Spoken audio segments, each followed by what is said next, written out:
I want to start out professionally with Alexander and Tony and talk about, because they they're good guy finders. They find more I think the only people that find as many guys as us are you guys. And are there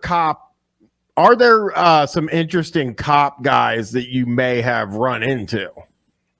Oh yeah, I mean, so I guess we needed to, are we talking about guys who are into cops or guys who are cops or both? So it could be both. I think mostly fans of cops, people who are really obsessed with it. But I suppose, Brian, correct me if I'm wrong, but somebody who's a cop but is really into the lifestyle of being a cop and really lives it all the time and is more importantly posting about it online a lot. Yes. I kind of made the rule that I would rather them not be on duty guys, but even then, there's some weird fucking, obviously there's some weird fucking cops, but are there celebrities? Because I found one guy, but I was wondering if you guys know of any cop celebrities. Sheriff David Clark. I'm thinking of those famous Sheriff Arpaio. Yeah, Mark Lamb. I had Joe. I interviewed Joe Arpaio on my fake interview show. They had to wheel him in to do the interview, and then when we started playing songs for him and stuff. It was real. Yeah, so he's one of them, I think. Yeah, Mark Lamb. Some of these horrible conservative sheriffs or whatever. I thought you were asking a different question. I thought you were asking about my favorite celebrity cops, which would have to be Steven Seagal and Shaquille O'Neal.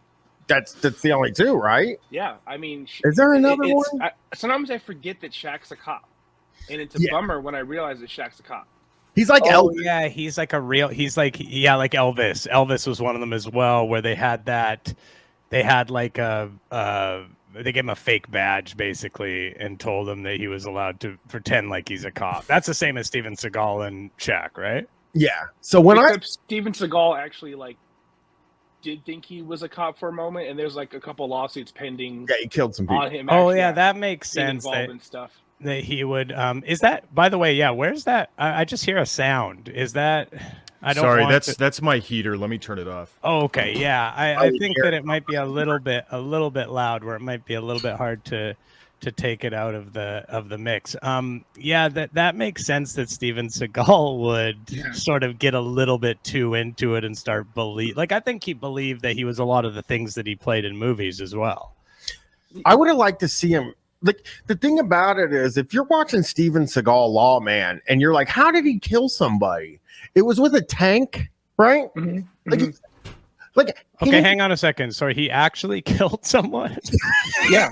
Somebody actually died. Okay, I'm sorry to laugh at the death of someone. It's not funny because an innocent person died, presumably, but that is kind of funny to get killed by Steven.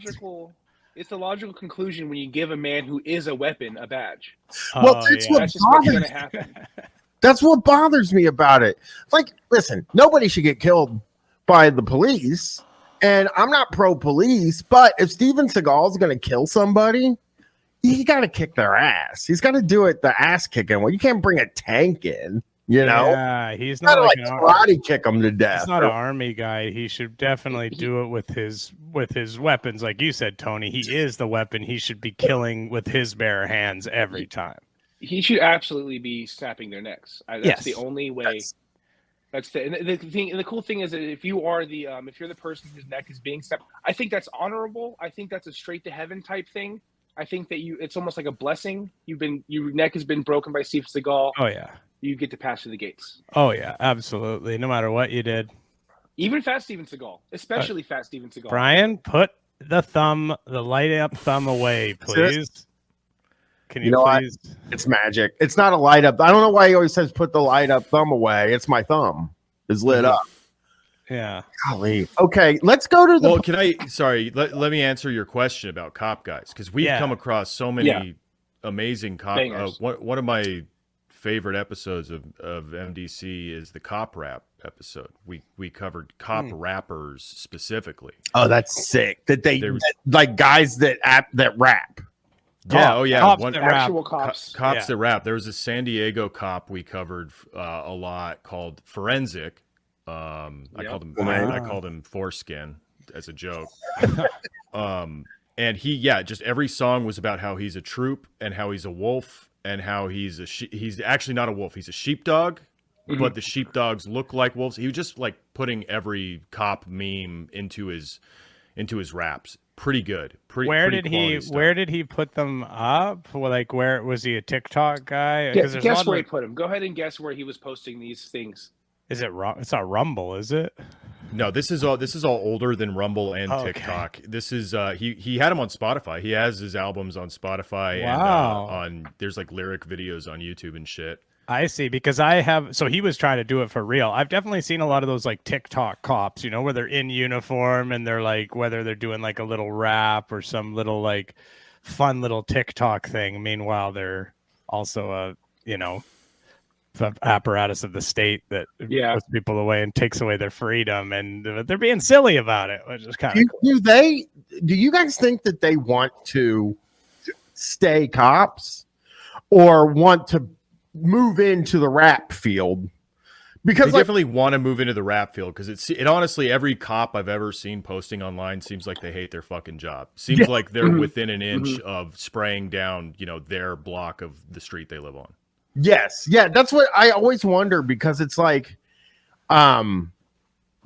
do they lose credibility? But I don't think they would with the fans that aren't cops if they're not cops anymore, is kind of what my question would be. No, because another type of cop guy is the YouTuber. There's an not extremely famous, but like successful at least, Officer Tatum, who's a black conservative. His name is Officer Brandon Tatum. He has a call-in show, and I have called it before. Yes, I am well aware of Officer Tatum. Yeah. He's on Salem Media, like the big, he's on a huge network now. He has like a radio show with Gorka and Prager and all those guys. He was only a cop for 6 years. He was a Tucson, Arizona cop, and once a cop, always a cop. If you're pro cop. Yeah.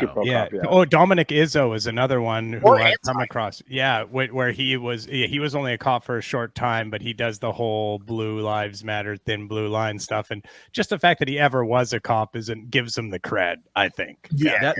That Officer Tatum, like I've only seen like very short clips of him, but he has like the disquieting thumbnail practice down. Like some of the most unsettling images I've ever seen are like a man like squinting his face like he's crying like a baby with next to the giant letters feminist gets destroyed by bodybuilder. And I'm like, this is like the most psychotic thing I've ever seen. Well, he turned it into a legitimate media career now, working for Salem Media. So good for him.